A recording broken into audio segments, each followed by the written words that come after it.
Hi guys, welcome to another episode of Revive to Stage. So I think we're on episode, I don't know what episode this will be because we have a special 20. episode coming out at some point. So Yeah.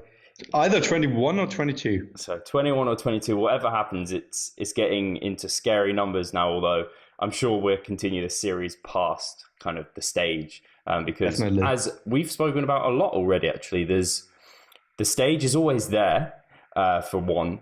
So that means revive to stage can always happen because we're always reviving to stage, even in your off Yeah. season, even if we Yeah, don't step especially on in the off stage. season. I think it might be really interesting for the people to see how an off season actually is like, because so many people don't really put that much emphasis on the off season. And actually, this is where all your gains are being made. And the only thing you're doing in the off season is strip off the fat and show or present what you've been building over the past month or years. So I think that the off season is way more important actually than many people make it to be.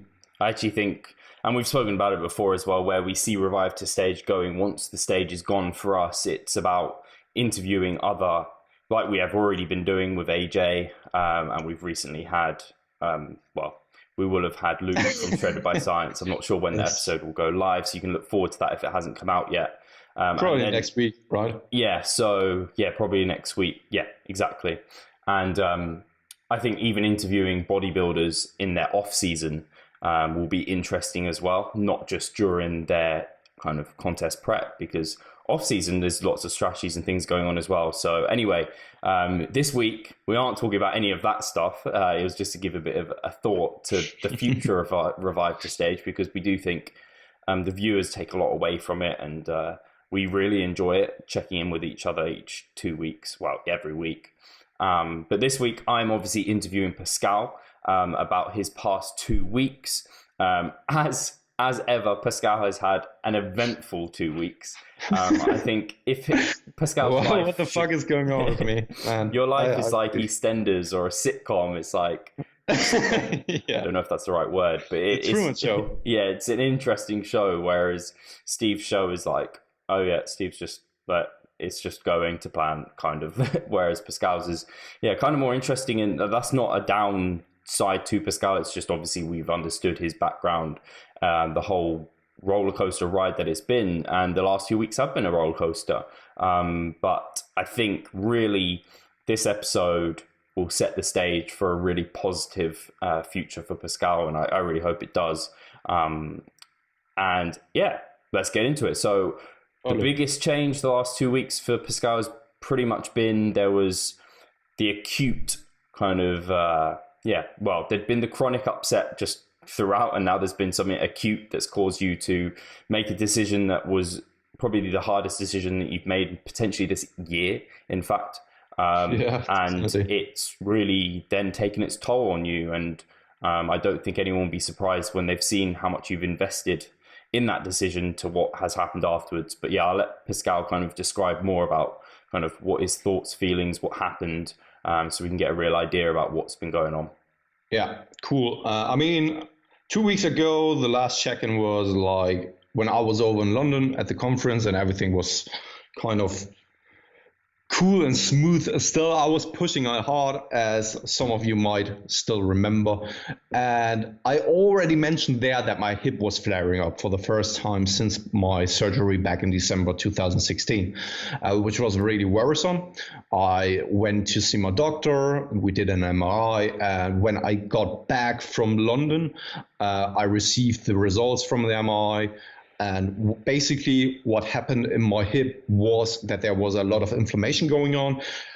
And also additionally to that, there was a lot of liquid or fluid accumulating, which could be an indicator of my labrum getting injured again, or that it got a labrum tear once again, which would be really fucking horrible, actually, because that would mean that I need to get it fixed once again, fixated on the bone so that it can heal up. And I really don't want to go through another surgery, because last year after the surgery, I had a really bad time. Like, I thought that everything was over. simply because lifting is such an important part in my life, and not just lifting itself, but simply training and everything that comes along with it.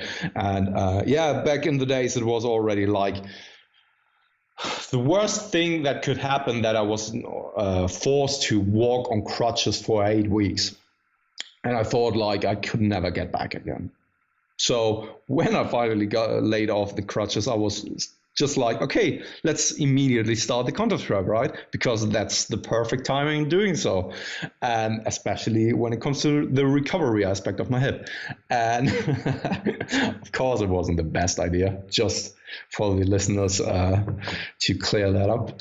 And yeah, so it got inflamed. It got kind of not really re-injured. Oh, my light is just turned off. Not really re-injured, but there's a lot of inflammation going on. My hip didn't really feel that well, but I thought, yeah, everything is still fine, and I still can push it hard because I need to push it hard for the contest prep to be realistic to achieve. So I didn't really listen to my body. And of course, what happened, or the thing happened that needed to happen, is that my hip really got worse and worse. And there was this one lower body session. It was, I think, the first lower body session after the London trip. I was really already quite fatigued, simply because I needed to push it that hard. And when you're traveling, at least for me, on a contest prep, I just realized that traveling is really exhausting for me while on a severe caloric deficit. And I got leaner and leaner, and I made really good progress, but it was really exhausting. Even though it was a cool weekend, the whole traveling aspect, the whole thing about not being in your environment or habitat just stressed me out a lot. And when I got back, it was the same like after the Mike Israel conference. I just felt run down, and perhaps I shouldn't have taken a hard week in terms of training. Perhaps it would have been a better idea to put a deload week in that given week. But then I went into the gym. I already didn't squat or deadlift. So I thought, yeah, leg extensions and things like hip thrusts, leg curls and stuff like that won't really stress my hip that much. But additionally to all the cardio and all the NEAT I've done, yeah, it happened on the leg extensions actually, that out of a sudden I had this immense, sharp, acute stabbing pain in my hip area, which was like, I've never experienced such a pain in that area, not even before the surgery or after the surgery. Like, it was really, and it's still hurting. And yeah, it just got so worse that I went home and I was just like, okay, fuck. This is the signal now that now is really the time. I can't really stick to doing the contest prep anymore.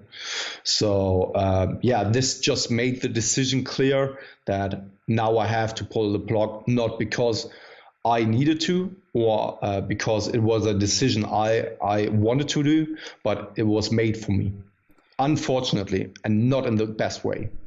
I just wanted to butt in quickly, just because, I don't know, some of the listeners might be listening and they're like, what, you got a bit of pain when you're doing a leg extension? Like, that's not a big deal. But just so it's clear, like, you went home and you went immediately and got prescription grade painkillers. You didn't just take some like Nurofen or some ibuprofen. You took prescription medicated, like you had to go to your doctor to get something that would relieve the pain. You couldn't walk, really. Exactly. It was funny because I was sitting in the gym and was writing to Steve that, fuck my hip. I can't barely walk anymore. And it took me like an hour to get home, and I was just like, yeah, immediately going to see the doctors to get some painkillers, to get also the inflammation down, because the inflammation was present before the pain occurred or got that severe. And yeah, so it's not just like that nagging pain that happens when you're lifting. It is because it happened in an area which had surgery just 7 months ago, right? And it already accumulated and already presented itself throughout the previous 2 to 3 weeks. So it wasn't just like, I should have said to myself that, okay, this should be, or I should be cautious enough now because I don't want it to get re-injured or re-aggravated or anything like that, because it's simply not worth it. I mean, let me put in my battery here. Otherwise, I'm going to be gone in just a second. I mean, I always said in the beginning as well that I rather take it slowly and take the time to fully heal up so that I have a healthy hip for the rest of my lifting career, instead of being impatient, re-aggravating the injury, and then not being able to squat for an additional 6 months or even longer. And now I'm at the point where I can't squat and deadlift, and exactly that happened what I wanted to avoid in the first place. And all because I was too impatient and I was too stubborn. And yeah, I mean, sure, the contest prep itself, you will get to a point where it's not healthy. That's absolutely certain in terms of your physiology, but those negative adaptations are reversible. As soon as you stop dieting, as soon as you get some body fat levels up again, the positive things will occur again. For some, it takes a little bit longer than for others, but it will eventually happen that you are in a healthy place again. But the hip itself is already something that was damaged before. And this is a irreversible damage on my body, which already was present. And just making it worse because of a contest prep is not the best and mature decision I've made. I must admit that. And I'm terribly sorry for all my clients and for all the people out there that and the way I acted, I didn't really act in a mature fashion, and also didn't really act in a fashion as a role model. And I always say that I want to practice what I preach, but not only in terms of lifting, but also in my decisions, in terms of life, in terms of nutrition, in terms of my behavior, and all that kind of stuff. Because when I try to be a role model and try to help other people, I want to actually also do the things I recommend them or suggest them doing. I think, just to butt in here, because I think that that's a really important thing you've just said, in that, like, we want to practice what we preach, and we want people to look upon what we're doing and kind of almost look up to us in a way. But I think that's part of the pressure. When you think about someone who maybe they're a professional footballer, or they're an elite level power lifter, or they've got a lot of eyes on them, as it were. And although you're not like a celebrity or anything like that, you are part of Revive Stronger. So you've got the pressure of just like, you've got kind of, not that, I think both of us try and live up to one another's expectations. And I don't think either of us have expectations for one another, but we try and work, and like, we almost try and do what we want to be, as good as one another. And I think you're looking at me, I'm going to stage, so you're very much invested in that. And then also the fact we've got our clients are like bigging like our process up. They're really enjoying us doing this. And we've got Revive to Stage, just this platform where we've got listeners and viewers. And so you had a lot you felt like you probably had a lot invested in doing it for them, almost like doing it for other people. And like a footballer, if he's injured, like he will take silly drugs or something to just so he can still play. And like part of that is because he loves playing, but part of it is the pressure from outside his sponsors and everything. And although this might be pressure that was, you shouldn't have felt it as that sort of like, not negative, but that sort of pressure. Like I feel it, like I'm like, oh, it's keeping me on track. Like I have to stick to my diet because I don't want to let these people down. And of course it's the wrong way maybe to look at it, but I can see how it could happen. So like, I do think it's a lesson learned for you, but it's not like it's a usual situation either. Like, especially for yourself, because at least I'd been in like social media for like, I don't know, a good year where I'd have some sort of profile, like I'd had the podcast at least, whereas for you, it was all kind of like, poof, all kind of hit you. You joined forces with me, and like you were in the limelight a lot more, which is great, but it also has the accompanying challenges. such a Yeah, and I mean, you've touched on really many points in just a short sentence or just short sentences. But there are a couple of things I just wanted to point out, especially with the investment. It's like the casino player who's sitting there with, like, let's say you have $100. You already invested $50, so you have $50 left. It could be all right to say, okay, let's cut it here because all I can do now is lose the other 50 or actually win. But because you invested already into it, you have the feeling that you can't really pull out of it anymore. But it's a false dichotomy. And this just happened to me. I had the feeling that all I was worth to that giving time and all that defined me in that giving moment was to do the contest scrap and to be a competitor. And I always need some kind of goal which I can work towards to. And there was this set deadline, a set goal, like the outcome. And I always talk about that I don't want people to focus on the outcome, because if you only focus on the outcome, you forget about the things you have to do on a daily basis to actually get there. And if you do the things on a daily basis, you will eventually get to the outcome.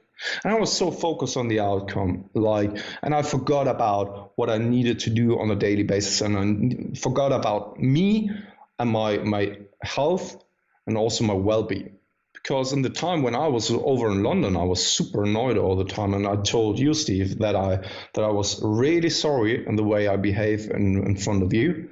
That I always got really annoyed just because of small things, and I wanted to enjoy the process so much that I forgot to enjoy the process. Actually, not to say that I didn't enjoy it. I mean, I took a lot out of it, and I mean, all of the people should know me by now that I'm a positive person. And even when shit happens, and even when things aren't going as planned, what things are against me, I still have a smile on my face, because there are always much worse things happening in the world than complaining about being hungry or being a little bit diet fatigue. You not seeing the weight loss on the scale, come on. I mean, that's not really a big problem in life. Yeah. That's really a luxury problem. And this is always why I keep smiling, because it can always get worse. But still, I was defining myself to be a bodybuilder who steps on stage now, especially because I needed to quit powerlifting last year because of my hip. And I was looking for a sport or a place, and I always wanted to get into bodybuilding, and now was the perfect timing. I set myself a goal. I was always that competitive athlete in the past, and I still am. And when I set a goal and I say I'm going to do that, I actually hate quitting. I never liked it. And this was perhaps also the reason why this decision needed to be made for me in the way it just happened, like that my body actually made the decision for me and not me as a mature living being. I think so the listeners getting from this, what I hope they take away from it at least, and something I've learned from this process, I think for myself, is I should have probably been more forthright in my views on my outside perspective on what you were doing, because I remember that it was not much long before this happened, probably a month before maybe, I was like, Pascal, I think you should probably quit. And I was like, I know this, like, it upsets me even to say it, and I don't really want to say it, but I think you should, because I not because I wanted him to continue for my own selfish reasons. It was literally because I knew how much he was invested in it. But I did say, I'll support you in whatever decision you make. And part of me feels like, yes, that's the right thing to say, like I should support Pascal, but part of me feels like maybe I should have said something like, if you don't do what I say, like, you're Yeah. going to regret it, and I'm not going to support you going forward with it. Uh, But it's a really hard one. But I would say, like, it's good to have people around you, because I think part of the nail in the coffin for Pascal was all the people around him who were in agreement that it was probably the rational and wise decision to stop.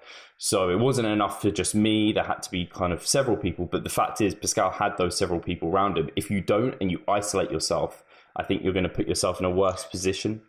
So I think that's Absolutely. important. And on that note, I think it's funny that people approach me that perhaps I should pull out of it. And those were people who weren't either really involved in my daily life or who only knew me over Instagram or the social media. And those people already approaching you. I mean, when this happens, I think that this is already too far then. When people around you tell you to stop, who aren't really seeing the daily struggles you're going through, but only just pieces, and then already be aware of that this might not be the best time to do a contest prep like this, then I think you really should take into consideration to perhaps, that it's really not the best time to do stuff like that. And yeah, I think I was simply also too stubborn and too proud in some kind of way to accept that kind of fact. And I wanted to be that hard guy, right? It would have been so cool to actually to achieve that, and in the end stand on the stage and be like, fuck, I grinded through all the struggles and it was such a hard journey, and look at me now being so successful, being on stage here, or shredded, and all your losers out there, you can beep. Yeah. But that's simply not the reality.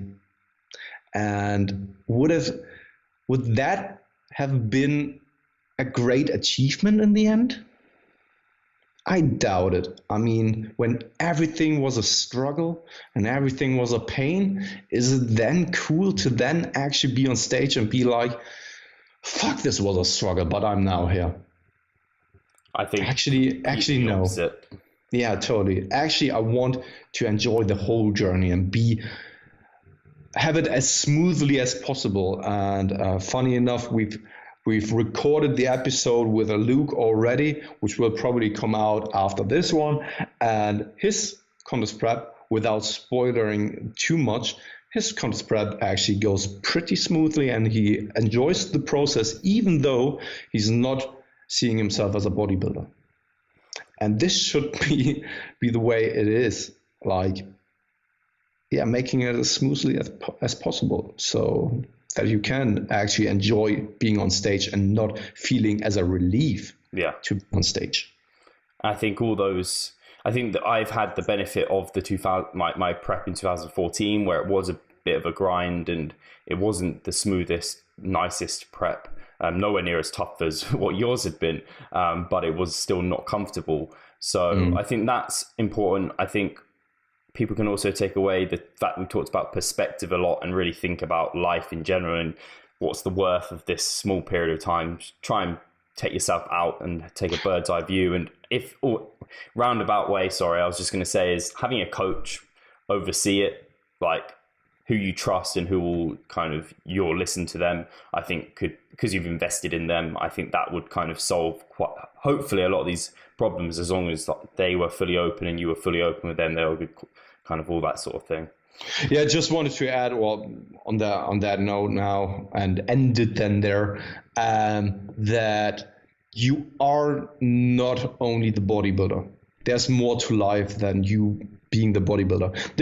The training and nutritional aspect should complement your life. This is always what I say in consults and say to my clients, that this should be an addition to your life, a positive addition to your life. And if you don't enjoy it, or it doesn't really complement or make your life better, improve your life, then perhaps it's simply not your sport, or it's simply not the time to actually put so much stock and effort into it.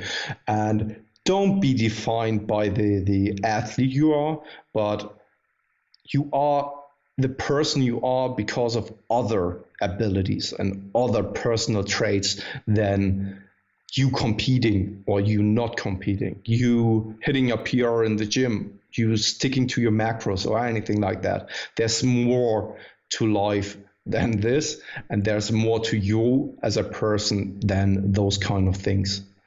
100%. And I think that is a good cap off, and we can kind of go into kind of what's happened the week after. Because again, this has been interesting, and we talked about it beforehand, and it shocked me because it's not like you, and it shocked yourself because it's not like you. What's happened, totally. And a good way to kind of introduce it, I guess, was how you talked about it was like the post-Olympic blues. Where people have invested 4 years of their lives into something and then it's all over, or even like people who aren't in the Olympics might be able to relate to, and I can relate to this quite heavily, is like post-holiday blues or post-Mike Israetel conference blues, where there's been a big event and you've enjoyed it and it's been amazing, you've and then you're home and it's like, even post-weekend blues, you're back at work on Monday, some people who don't have our amazing job. Yeah. No, really, yeah. I mean, I think that the post-Olympic blues is the best description for it because so many people have heard about it. Like the athletes who are preparing for the Olympics, like their entire life or in the past 4 years, like for this one event, which is, I'm not really into Olympics, but 4 weeks, 6 weeks. I don't know, but one single athlete is only competing like over the time span of 1 week, has all the attention for that given time frame, all the years of training and preparation for it are now showing off in that given moment, and after that everything is over. No one gives a shit about you anymore. Like, that's not entirely true, but this is what the people have the feeling of, right? They get home and all the things they've worked for over the past years, it's now over. And where's your goal now? There isn't any goal. For some, the entire career is then over. Like, they end their career at the Olympics, and what's then? Many people fall into a depression, like, because there's no purpose, or they at least have the feeling of that there's no purpose in their lives anymore. And for me personally, when I've made the decision of can I call it quitting? I think it's a little bit too hard. Of pulling the plug. Pulling the plug. Well, I was forced because of my hip. Yeah, or no, because of external factors and stuff like that. I immediately made my annual plan for this year and for the upcoming year as well, because I was so like, okay, fuck, let's put 3 crosses behind it and let's move forward and put in the work for the next year or the next 2 years, so that I have a set goal. I know that the next time when I step on stage, there will be a little bit more planning, and I can now already try to create an environment which is more set and primed to actually do the journey and do the whole contest prep a little bit more smoothly. And I think that next year would probably be something like that, because I'm not doing the SBS Academy anymore. I'm finishing school. I didn't quit my job in that time and got self-employed. I didn't go through a surgery, hopefully not again. So I think that next year, when I plan it now already, that there will be a way better time to step on stage, or perhaps in 2 years from now on. I don't really, it doesn't need to be set in stone already, but to have some kind of structure, some kind of guideline, and along the way, you can always make some small adjustments. But what happened was I was falling into that trap of that, post-Olympic blues, because the severity of a contest prep and stepping on stage was so present for me. And it was, as already mentioned, I was defining my personality, and my daily life, my daily structure was all around the contest prep. Sounds so wrong, but it was kind of, because every single meal served the purpose of the contest prep. All the steps I've taken, like going out, like doing cardio, like going for a walk, um, improving my sleep, all served the purpose of making the contest prep as smoothly as possible, and also to make the fat loss as effective as possible. So everything in the past month were just defined by the contest prep, and all the decisions were made because of the contest prep. And now, just out of a sudden, I needed to drop out of it without having a really clear structure. And also, I wasn't really like determined to make the transition. Like it wasn't really my decision in the end, because I needed to do it because of, but it wasn't like because I finished one project, but more so because I needed to find a new goal and a new purpose, right? And I wasn't really super committed and convinced about the whole thing, even though it sounded right to me in my head. What I had, and I still have since 1.5 weeks, really struggles to get back on track in terms of mostly nutrition. Mm-hmm. Training is going fine. I mean, I can't really train my lower body the way I want to, but I still can go in. I still have it structured. But in terms of nutrition, it is so surprising to me, because I really don't know it from myself. My entire life, since I was 14, I needed to take care of my nutrition, because when I was really young, I don't know if I ever told maybe you about it, or at the age of 14, I was diagnosed with high blood sugar levels, and I was really obese. Like I was 160, and I was weighing 90 kilograms, like super obese. And my doctor basically said that if I don't change anything about my nutrition, I will become a diabetic. There's nothing about it.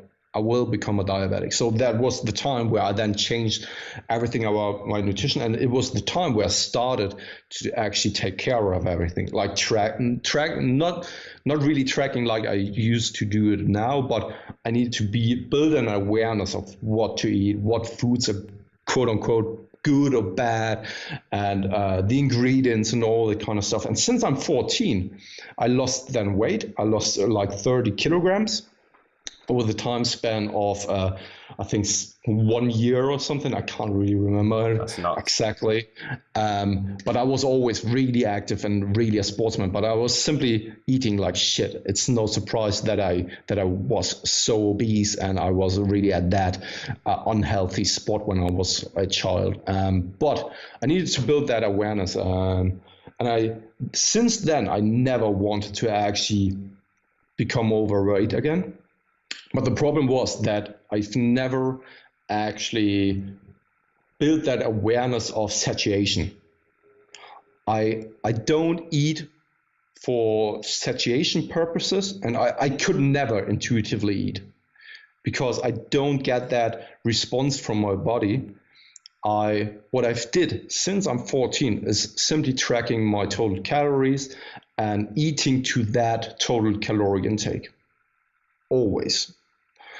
And I've never, ever in my life had problems with overeating, simply because since then I knew that, okay, I need to hit that amount of total calories. That's about it, right? Never had problems with overeating. And you've not sorry, I was just going to say, you've not really even bulked much either, have you? You haven't purposely done many like massing phases or anything like that, so that's kind of new territory. Unfortunately, yeah, totally. And I mean, people now should really know my background, and if not, go stop this video now, go back to the older episodes, listen to all of the other episodes, and check out what I've been through over the past 1.5 years in terms of my diet. So yeah, I'm in a constant dieting mode since 1.5 years, and I didn't really be in a surplus since such a long time, and I'm really it is quite new territory again, because I need to actually wrap my mental state around accepting to gain now again, and also to have a structure about it, to not to ingest more food, but be controlled about it, and not just go balls to the wall, smash everything in your face until there's no tomorrow. And so the listeners know, like, so you have been overeating on some days and then undereating on other days to try and kind of, as we know, trying to hit that average. And that, in like, we talk about it as coaches, like we allow our clients to do it to an extent. Like we like the 20% like roving calories, which is fine, but 20% of most is like 600 calories or something. If it was 3,000 calorie average, you got 600 calories you could put to one day, but yours is kind of significantly higher than that. Like that, this is like uncontrolled eating that's really like new to you. And then, so are you, out of interest, I don't know, we didn't touch about it before we came on air, are you tracking the overconsumption, Yes, or you're still tracking everything? totally. I need that just to know, okay, what the fuck did you do here? I always find it interesting because I get clients who overeat like that, and they say it's a binge basically. Oh, And I'm always surprised to hear that they track it. Sometimes they backtrack it, but sometimes and I have other people who don't track it at all. But normally, the people who don't track it are the ones who aren't actually binging, they've just let loose. And then the people who track it, it's surprising how often they track their binge, which as someone who's never done it before, it's just an interesting kind of, it's strange to think that you've done it. And I don't know whether that tracking, have you tracked it because you know you'd like to know so you can try and reconcile it later? And you kind of talked about it that you feel like you're controlled enough to be able to have a controlled almost binge and then control a purge, but you're struggling to actually be able to do that, and that's why you have the 20%, I guess. I think that's actually, I can't really pinpoint it, but I think that's a good explanation what's actually is going on in my head, the rationale behind it, or the unconscious or subconscious behavior of myself in that regard. And I've never overate in the past, and it's just like something extremely new to me. And I'm trying to explain it to myself, like, okay, why is that actually happening? Because I've never experienced it, and I can't really find any good reason for doing so.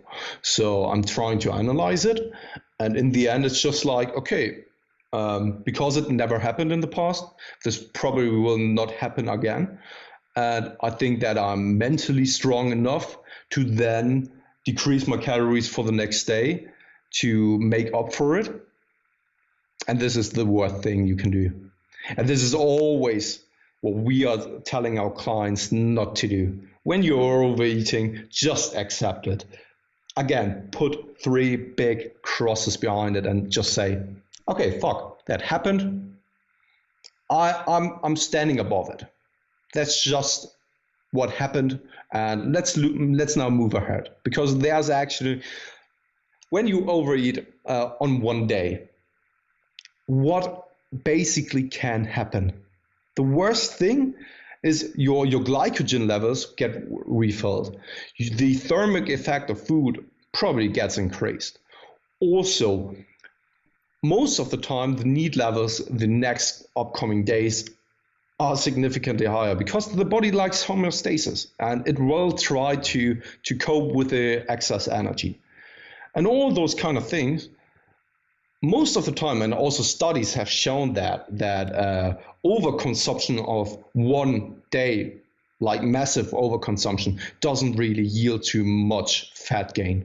Depending on the person, quite often, isn't it?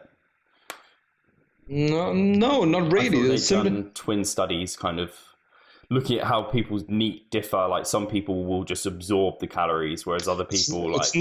It's not the NEAT study. It's not the NEAT study. It's simply like what happens with short-term overconsumption.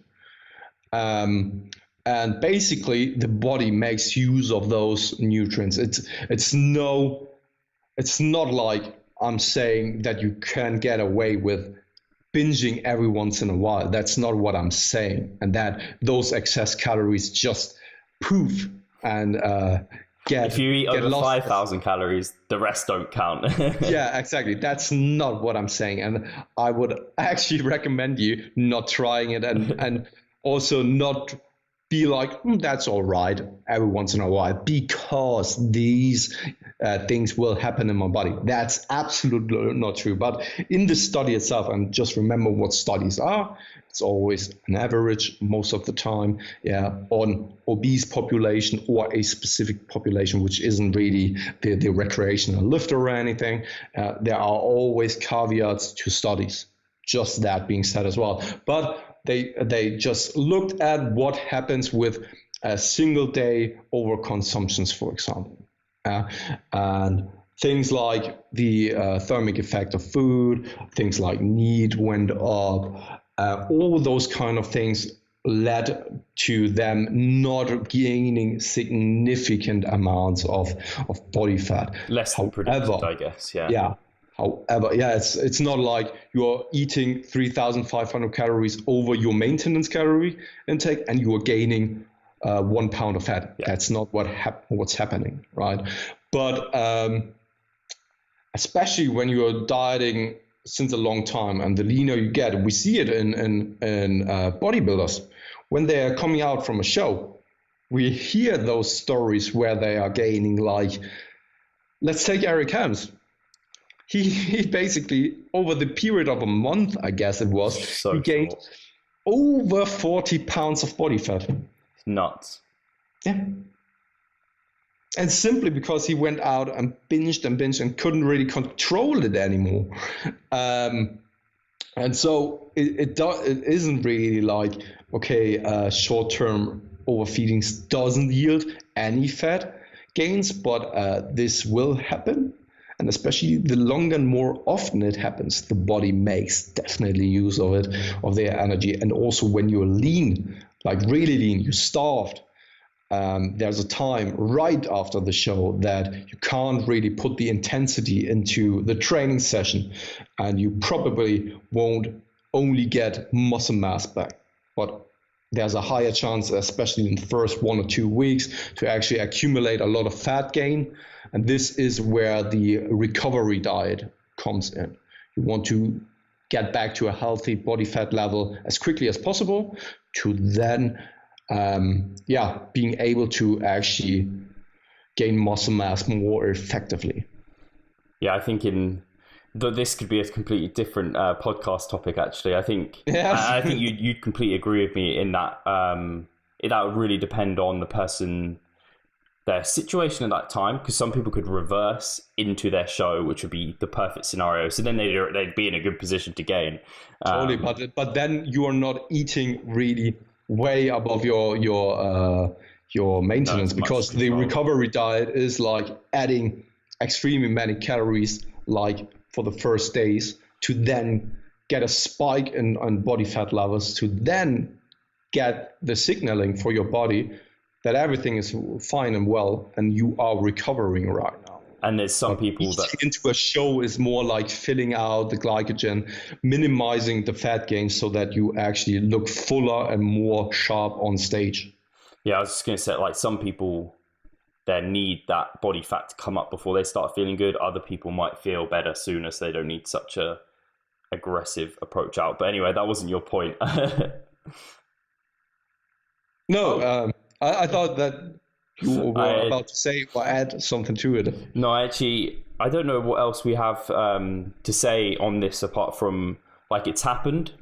We're reconciling that fact that, Pascal's had to stop his prep, probably in a reactive sense rather than a proactive sense, which we'd recommend, and hopefully people can really resonate why it happened in the way it did and can understand that.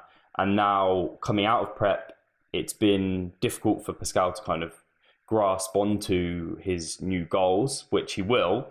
And that's why I want to kind of get onto what's your strategy from here. How are you trying to stop this, the nutritional side? And I wonder if it's at all linked to your training, only because I know when you overdid your nutrition a bit, you then went quite hard with training, and whether or not you think in hindsight that could have been something that made you kind of, I think some people kind of do guilt training in a sense. Not that I feel like that's what you necessarily did, but maybe it made it more acceptable to overeat because you then overtrained effectively for a day. But you can see how people might do that. Sure, but I can definitely say that it wasn't the case. That's good. Like I wasn't like making it up or anything. That I'm hitting it harder in the gym because I wanted to make it up or anything. I was really motivated to get back to training and now to also gain just a little bit of muscle mass, especially because I feel like I've lost a lot of my performance and strength over the past month, which absolutely makes sense. I mean, when you're in a deficit for over 1.5 years, you can't really expect to bench the same as you did 1.5 years ago, right? I mean, come on, that's common sense. And what I basically am trying to do now is just to recover in terms of not really gaining, because then I would cut or need to cut in 12 weeks or 16 weeks from now, do a mini cut or something. I think I will do another mini cut at some point, but I would like to avoid to do it too early. Also, I had this consultation with Broderick Chavez, which we had on the show. Go check it out. I think it's episode 55 and 56, Revive Stronger podcast. He's basically also the coach from Mike Israel.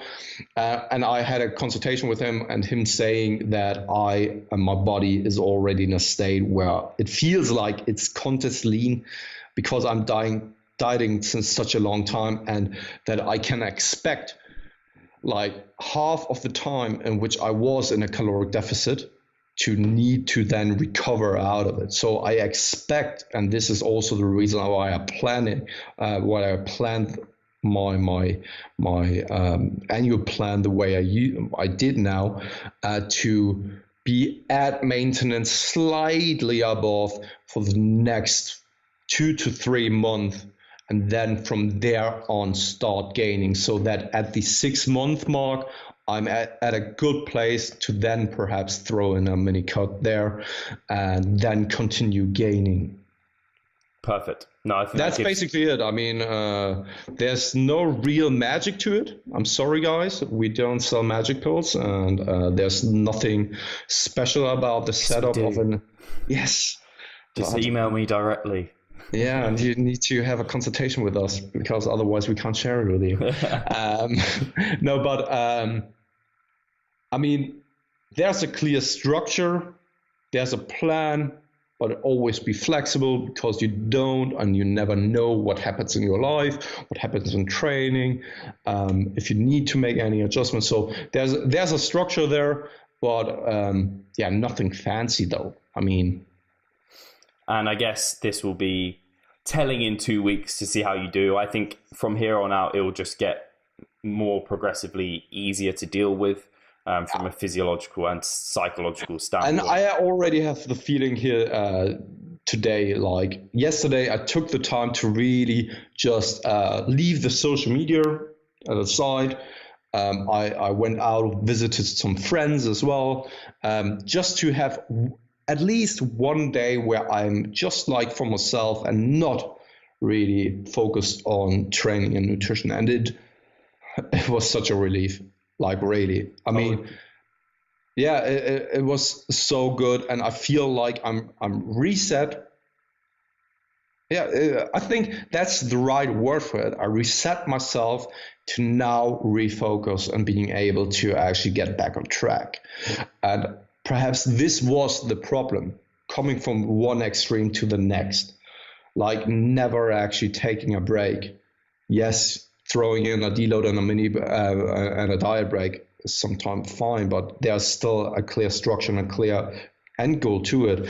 But at sometimes, and this is what I say to my clients as well, sometimes you really just need to take full time of training and nutrition.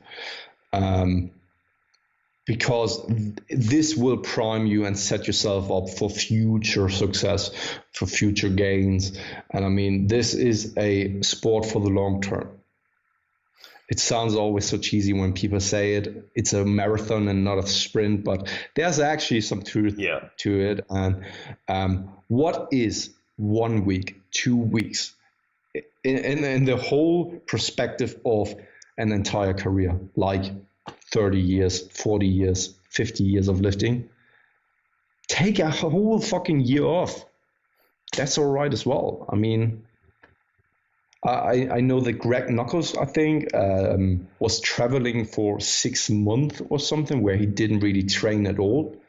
And look at him. He's still strong as fuck and still a super smart guy. I mean, it isn't like you are losing everything you've built for in the past years. Mm-hmm. And I think that this will only be beneficial for the long run. And I could already feel it, like only 1 day already did some good for me. Perfect. And yeah, I was just going to say, I think that's a good message to leave the viewers on. And I'm excited to see where we are in 2 weeks when we check in again, to see how you're getting on. And yeah, just want to thank everyone as always for listening. And actually we talked about doing the day of eating videos, and I will try and do that. Next week probably is not the best week because it's my deload, so it's probably really not interesting. So I'll try and do it the first week into my next mesocycle. And yeah, we'll have to talk about how Pascal will do his. Maybe you could do a video specifically talking about your annual plan or something like that. That might be of interest, but we're always open to ideas. Yeah. I'll whack out my camera in 2 weeks and just record every meal I'm doing, and then maybe do a voiceover, just describing kind of what it is, why I'm having it. And yeah, if people find that kind of interesting and beneficial, then that's cool. And as always, yeah, if you can always, I'm going to do these plugs, leave us a nice review on iTunes. That'd be really beneficial for us. We do need to, I don't know where we've been in the ranks recently, but I haven't checked for quite a while. But this helps us in the ranks, which helps us reach more people, which helps us want to do this, and helps hopefully people learn and not fall into the mistakes and kind of get and I mean, on that note, you know how depressed I am right now, so go and leave a review, thumbs up, subscribe to our YouTube channel, because I need some kind of euphoric boost, a boost in my mood. So yeah, do that. It's all for a good cause. Yeah. So cheers, guys, and we'll catch you soon, and look forward to next week's episode because it's going to be really good. Yeah, cheers, mate.